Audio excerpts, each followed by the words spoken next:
Videography. Thanks for coming through. Thank you for having me. Oh, you're it's very exciting. welcome. Yeah. So this is Olivia Igwe. Would you like to introduce yourself? Yes, so I am Olivia Igwe. I am an art director. So I help elevate brands through editorials. I believe that as creative entrepreneurs, we're just misunderstood. And if you live in your true purpose and you know exactly who you are and you dictate it with the right colors, the right branding, you can own it and attract the right clients. So that's what I do in a nutshell. So you're helping people get clients that suit them and who they are. Yeah, because I believe that we also, through understanding your signature style, you also need to know your chakra sharding. Chakra sharding is understanding the wheel of colors. So for example, blue is the throat. So if there are times where you're not attracting the right clients, it's because maybe the colors are not right. Like the blue, like the colors you're wearing. The colors you're wearing are not attracting. I mean, it can go from maybe a blue cobalt doesn't suit you, but maybe a blue turquoise sea suits you better. Because of the skin tone. Yes, of the skin tone, and also because, I don't know if you know, but the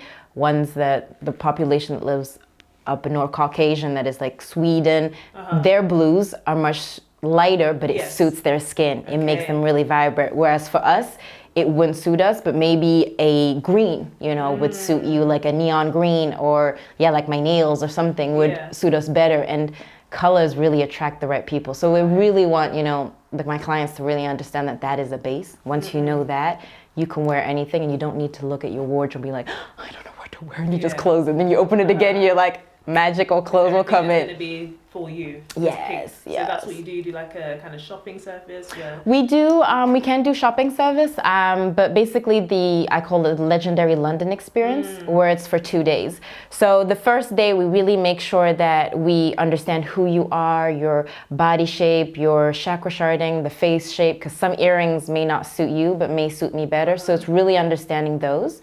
And then we can also go shopping in London. I mean, depending on your spending cap. I mean, we can go from Chanel to Zara to, you know, Dover Street Market or Selfridges. And then the second day, I make sure that we have a cameraman, a photographer, and a videographer, and a makeup artist.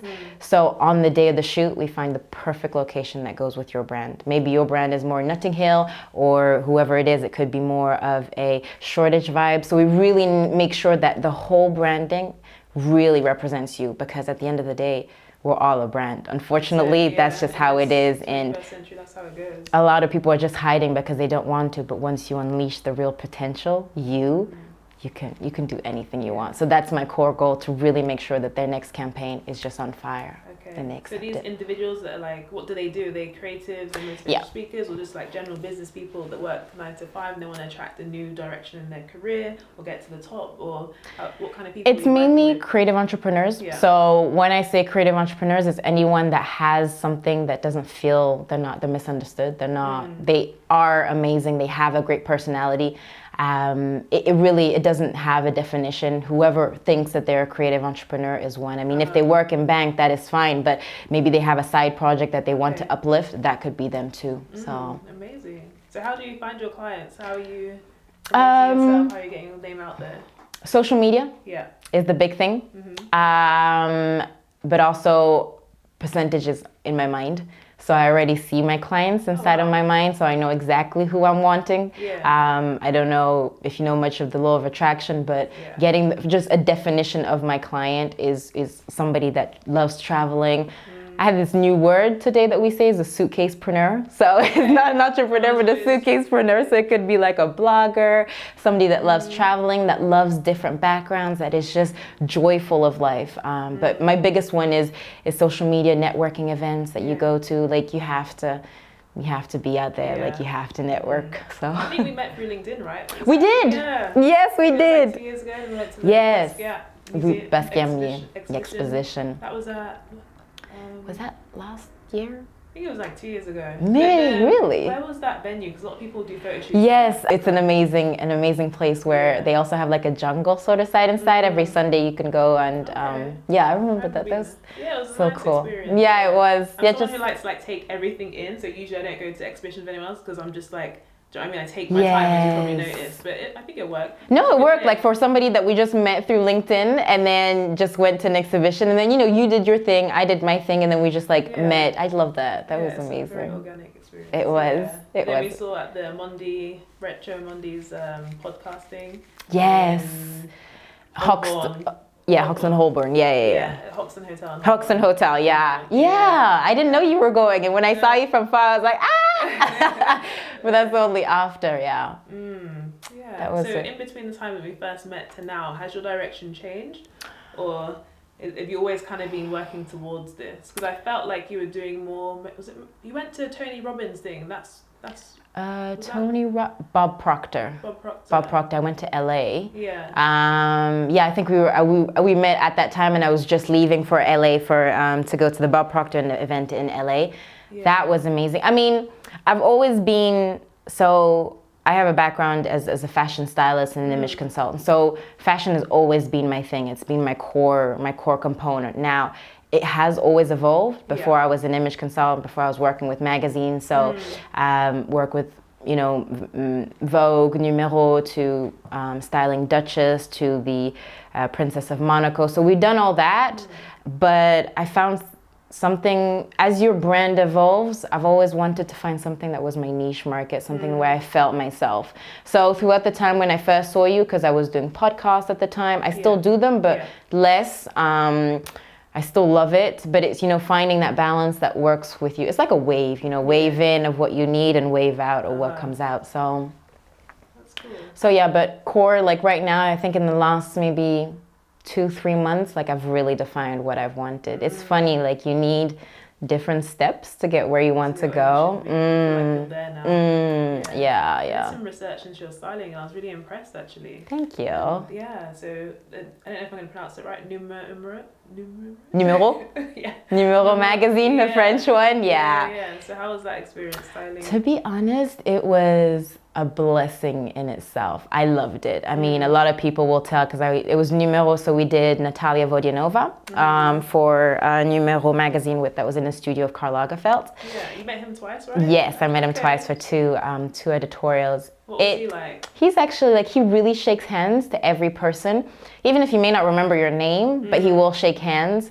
And I remember he had a candle from Diptyque, the big one, the number 34 Rue Saint-Germain-en-Laye. I remember that as if it's Saint-Germain-des-Prés. Candle smelled absolutely amazing. I can still smell it. I can still remember it.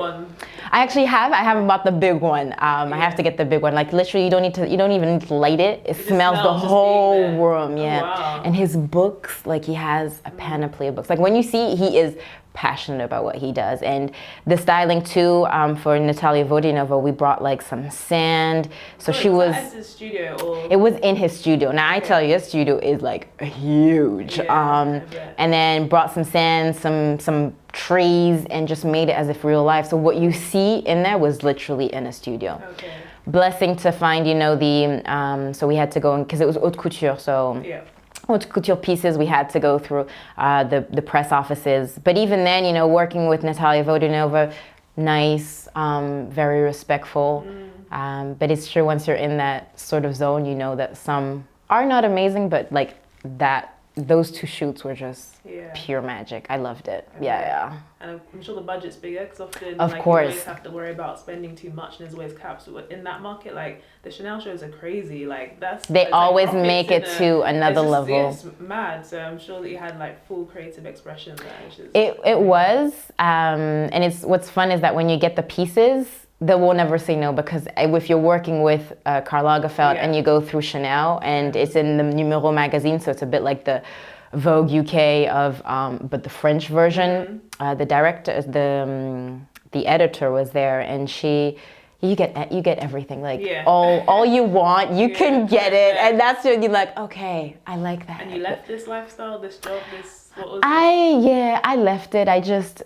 The thing is that I'm different.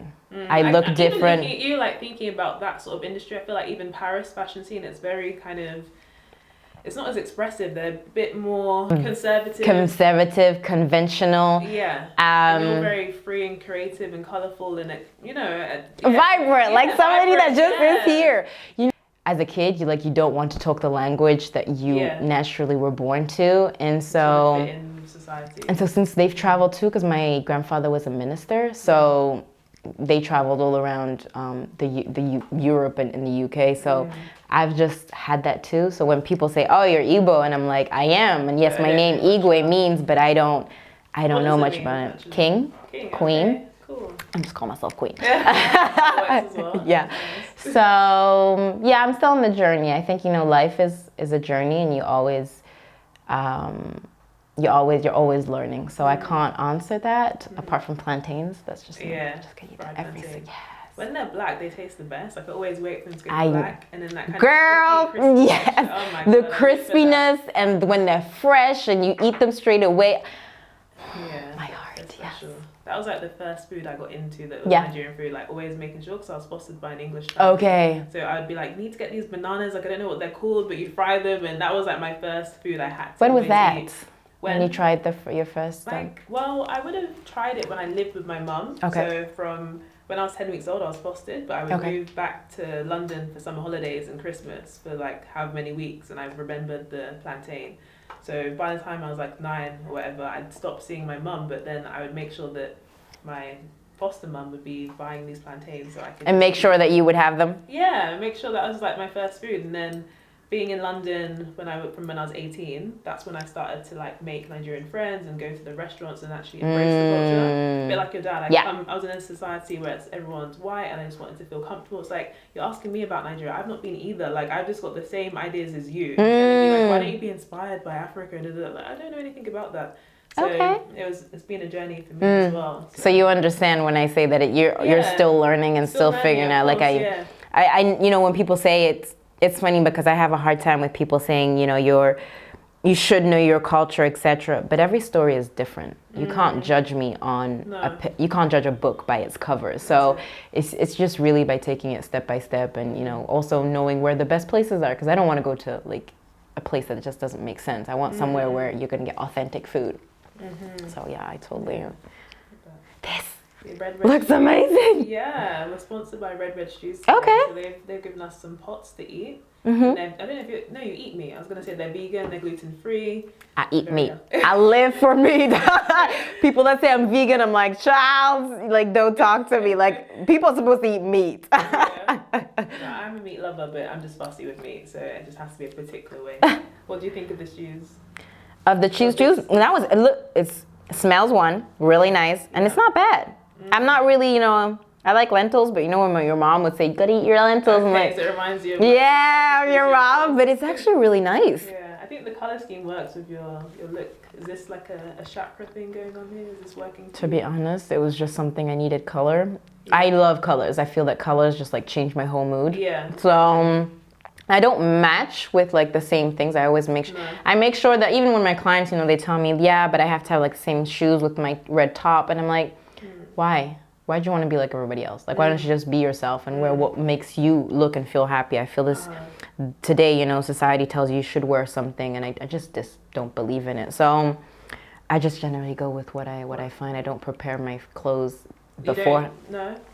No, because last minute I will always change. It's like my hairstyle. I will change it like literally once you get to the hairdresser, I'll be like, no, let's change. Client. Oh my gosh. So yeah, so that's why but with my clients, I make sure that when we do the looks and on their the legendary London experience, I make sure that the 5 looks are done on the first day. So literally on the second day, we make sure that all the looks are shooted. So you have to buy them on the first day, right? You're doing the shopping. Or maybe they have their clothes that they already have. We can do that too, because sometimes I believe that you have like 90% of your clothes in your wardrobe.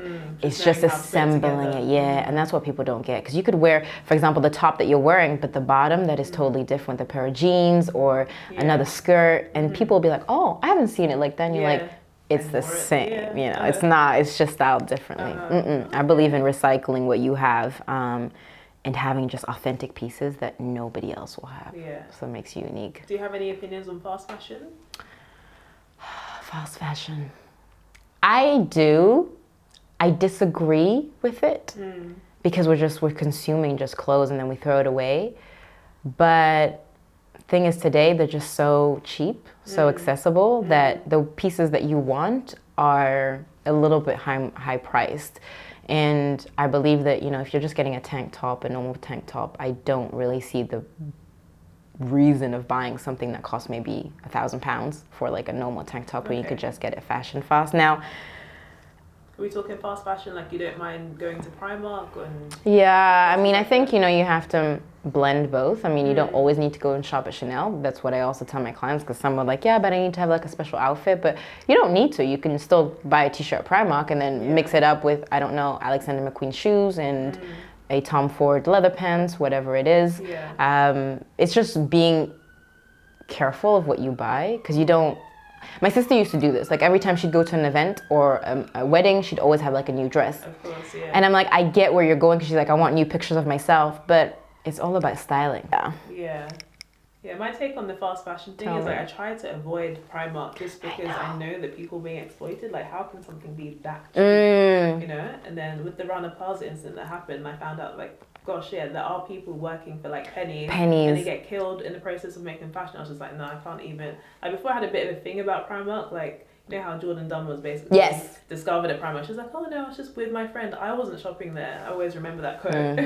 But I kind of like felt that way because it's just like cheap. Like no one really like likes cheap. Like it's great when you get a bargain, but generally you don't want to be associated to being cheap. Nobody wants to. So I kind of had like, don't really like Primark. But then when I found out about that, I was just like, no.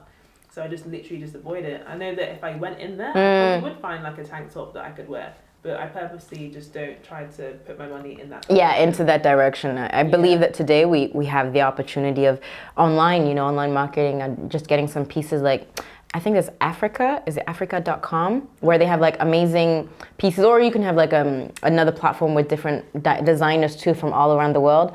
Not just a label is also really good to find like unique pieces. I love not just a label. Yeah?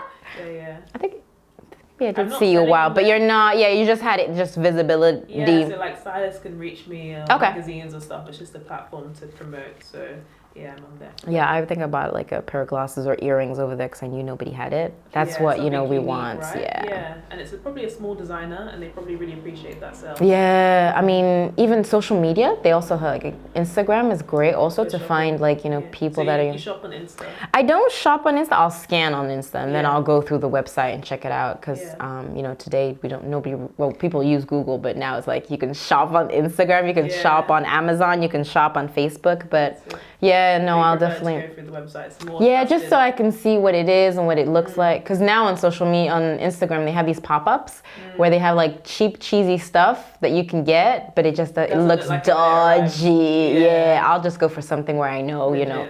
You're gonna get your money back. You get your money back. You know where they're from. You know who you can contact. You just don't have an email address. So, but online is great because you can get your stuff shipped, you know, the next day. I mean. I ordered some fake flowers, so faux fleurs from like Nigeria. They just look amazing, but you know. Ordered them from Nigeria? Wow. Because I knew the person, but I was, because I love flowers, but I don't like the process of cutting flowers and after they die.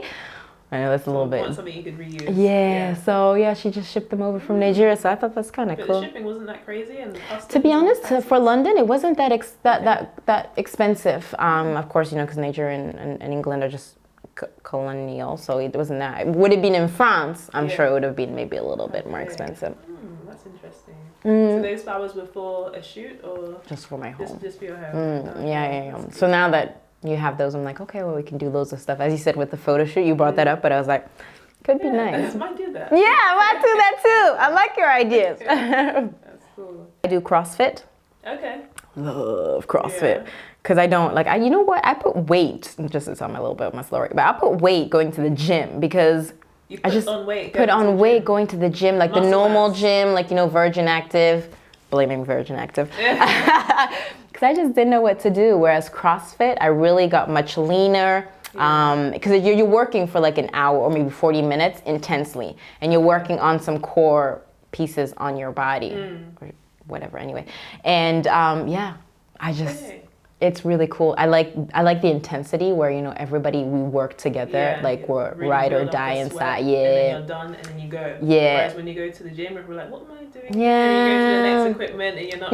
No. I think maybe you needed a personal trainer when you were at the gym if you want to go back. You need someone to direct you. Yeah, to just direct me. I just didn't know what to do. But whereas, I can't believe you gained weight though. girl, my butt was on another level. Yeah, like my hips. I was like, I just couldn't get into my clothes. Now I'm just like, when I went to Split, Croatia, because this means 8 months now that I've done CrossFit, and I'm like, child, you look good.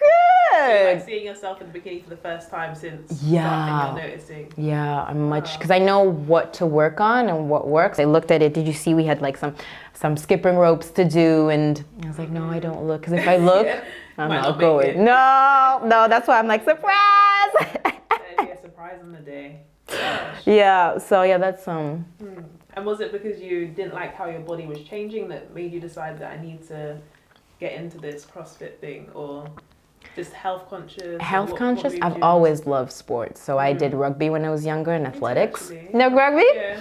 What number were you? I was a winger. Okay, I was number 14, so I was running all the time. Yeah, same. And so I always loved high intensity workout, but I just didn't know where to do it, and I figured out that, you know, the gym just wasn't good enough. It just didn't pump my vibe. And whereas this one, you know, everybody goes together, you know, you work out, I just found the energy just fitted. Because it sounds like you made friends there as well. So yeah, no, you actually do, like, well, when you work out and you sweat together, like and sometimes like you'll partner up on a workout, so that's really cool. And then, like, for example, in September we have a competition for raising money for charity. So the whole of the campus of the where I do CrossFit, like everybody is just, you know, playing together. Of course you get prizes, etc., but it's like a team of 3, so you're all in it together. I like I'm a team person. So I, you know, I mean, that said, when I do Legendary London experiences, I have a photographer, a videographer, and a makeup artist. I believe that, you know, that is the future, because you can't do it by yourself. So yeah, team spirit, that's what I love. Being 31 almost now, what advice would you give to your 20-year-old self? I would say do everything that you can. Travel as much. Don't necessarily listen to people's advices. I mean, depending on what you're doing, but traveling, experiencing, doing what, if it feels right within you, just do it. Don't do something because somebody else told you. Do you feel like that's what led you through your 20s? Yeah, by just, so I went backpacking to Australia after I'd finished working at Adidas. So I was an assistant manager, and I was just done with work. I just can't do it no more. Yeah, with humans and working, working for somebody, I just can't do it no more. And so it's funny because I kept on saying to everybody, I was like, they were like, oh, why are you leaving? Why are you not staying? And I was like, because to start off, like, if you want me to stay, then you're gonna have to pay me. Yeah, like you're gonna have to pay me $4,000 a month, and I was so serious. For a bigger pay package. I was So I was like 4,000. Everybody came up there. Why 4,000? I was like 4,000. I like that number, etc. And I kept on saying it. Went to Australia, traveled. I mean, we did I say we, but it's just me, myself, and I. But I just love the we. I can't say about myself. So we did Hong Kong, Singapore, and that's at the east of Australia. Swam with sharks. I don't like water. Like I don't like sharks neither. But just testing your limits. Like that's what I would recommend somebody doing, anything that you can, and just testing your limits. If you're scared, then that means that you have to jump onto the other side because you'll get there. And this happened in your 20s when you left. Yeah, when I left, fashion too. That's when I started. I was just starting the fashion industry. At what age did you finish your degree? I think it was 19, 20. At the Institute of... Yeah, Institute of Marangoni in Paris. I wanted to go to Italy at that time, but it's just, I had to learn the language, find a job, and it was just intense. It would have been so intense because at the time, like, you had to do researches of the 20s of makeup and clothes and performance, and you had to give like massive big books at the time, portfolios. It's just, and I'm a person, I'm a, what is it called? A dyslexic, but not on a high level. So I need like the teachers just to tell me what works and what doesn't. In Italy, you have like 5 different classes of styling. So that makes it like 20 in each class is a zoo. Whereas too many people in the class. Too many people in the classes, so they'll have like 20 people in one class of styling, and the second, third, fourth, fifth. Whereas this one, Marangoni, had just opened in Paris a few years ago, so it wasn't that well known. Yeah. I mean, it was good, but it wasn't well known. It didn't have that huge reputation. So we had like just one teacher that could really just understand who you were, and if it didn't work, she would tell you, because we were only 20 in the class. So so yeah, I did Marangoni, and then after I did I graduated as a image consultant, so personal stylist, because in styling they just teach you about magazines. Okay. Whereas I really wanted an approach of, somebody that has different body shapes and psychologically what they go through in their mind, which is very important because, everybody has different emotions and you need to talk to the person the right way. So I just really wanted to dig deeper in colors. Okay. Yeah. Oh, interesting. So... Nice. So how did you get your first styling job? Did you go through the interning route, or connections? Connections and interning. It was through school. They had a lot of interning jobs. But like companies would post their jobs through the school, and then you would just and then you would go, and then through that they would say, oh, maybe you can come again, and then it would be just like being respectful and just saying, I'm here, can I work? And back in the time when we were doing it, in France. It really is like, that's how French really go. I mean, French and Italians, once you know somebody, they will recommend you to somebody and somebody. I mean, I'm not saying I don't know here how it works in London, but back in the day when I was working, it was very much like, I won't work with you if I don't know who you've worked with. Like, that's how I got it with Karl Lagerfeld. Like, it's just because I worked in different jobs that I got, the opportunity. Otherwise, they'd be like, I don't know who you are. Yeah. Like, and when you go through getting clothes from press offices, you have to call them, send them an email, and they're like, who have you worked with?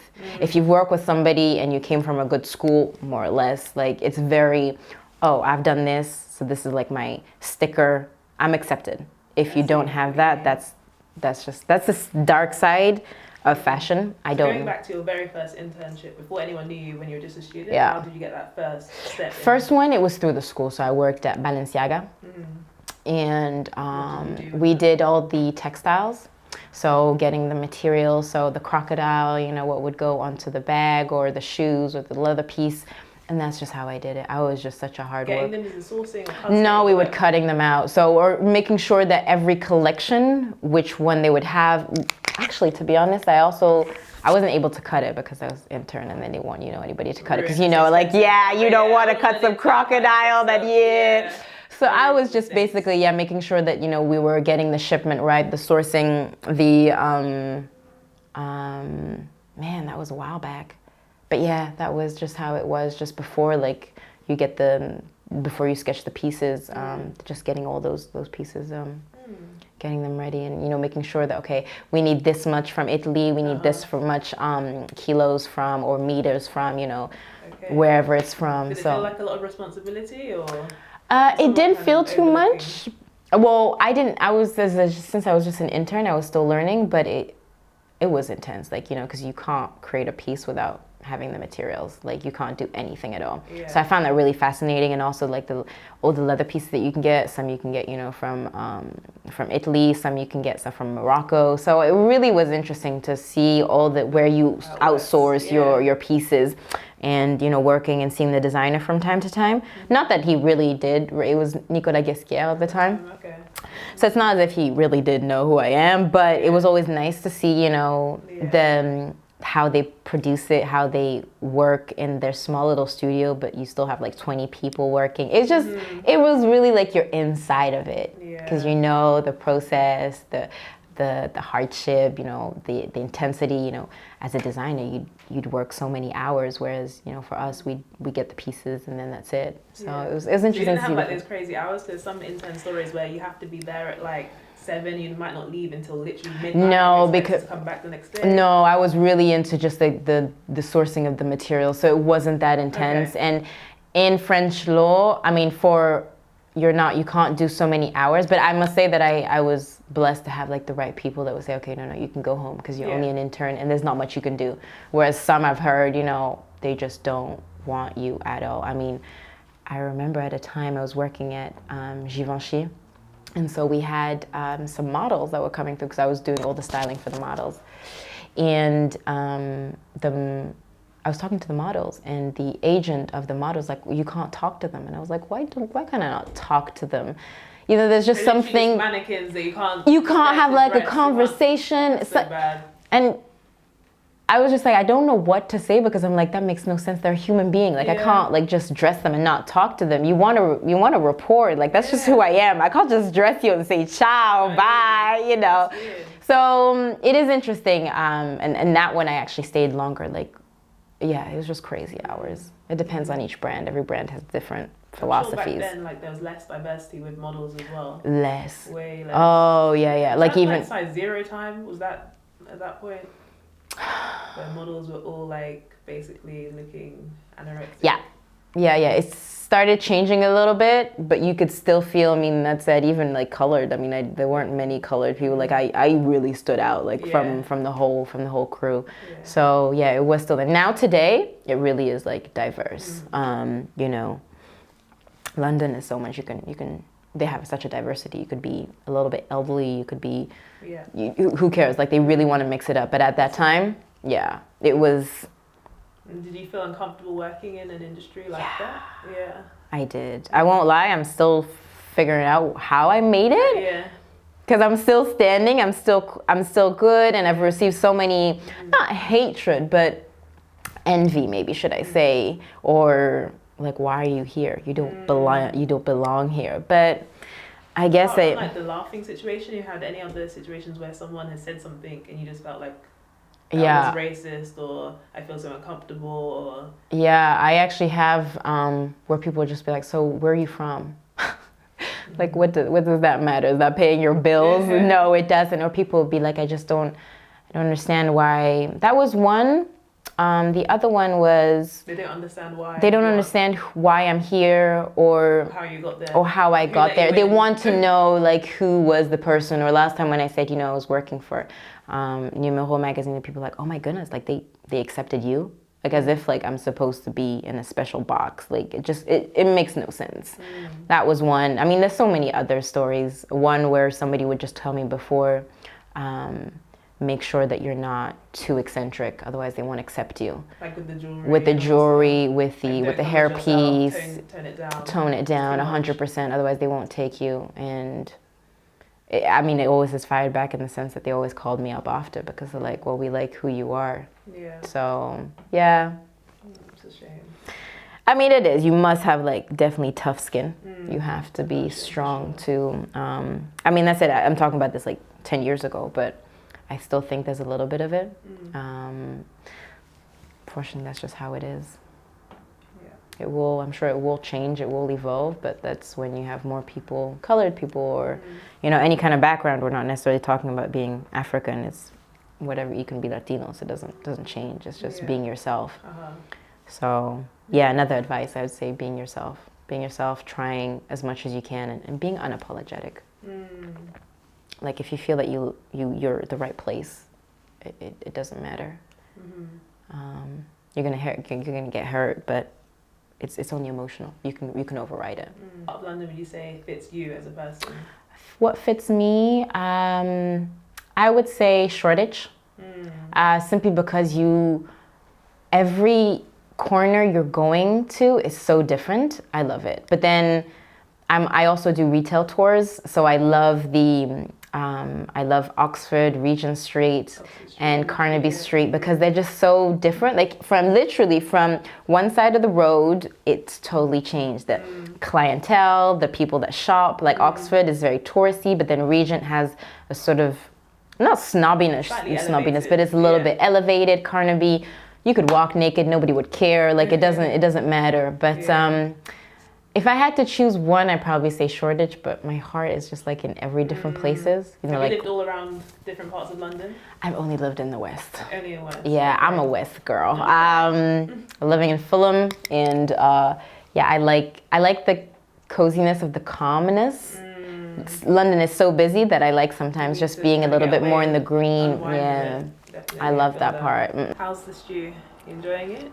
It's amazing. Yeah. I mean, that's it. I don't have much. I'm like, I'm trying to crap it. I'm like, okay, I'm trying to get it. No, it really is really nice. I love the idea. I could literally just walk out of wherever I'm going, just have my spoon and just have the stew. That's good to know. I've got something else for you actually. Some hair products. What do you usually use on your hair? I'm used to you having short hair. I was expecting you to have short hair, but I looked on your Instagram and I knew that you've got these blonde braids. So yeah. I had to go to Croatia and get some braids. Well, done in Croatia? No, I got them done just before, the week before. Just good. Like the holiday style. Them. Thank you. Yeah, it's a nice silver. So yeah, maybe natural products. Yeah, like just, shea butters, oils, coconut oil, all that stuff. Like less chemical stuff. Yeah, no parabens. No. Yes. I am products in for you. Oh, so exciting! Thank you. Enjoy those. Ooh. It actually matches with your. With my nails and my trousers. Yeah, look at that. That is so exciting. Smells so good. Yeah. Tea tree in it. Oh, tea tree. My hair, just my scalp is a little bit itchy, so tea tree is this perfect. Is for dry itchy Hey, I see them right now as I'm talking about it. I'm like, like we didn't plan this. No, we didn't plan. Oh, amazing. Oh, thank you. Thank you so much. I'm so excited. I'm gonna look fresh. Yes. Oh, thank you, darling. Thank you so much. Thank you. Thank you.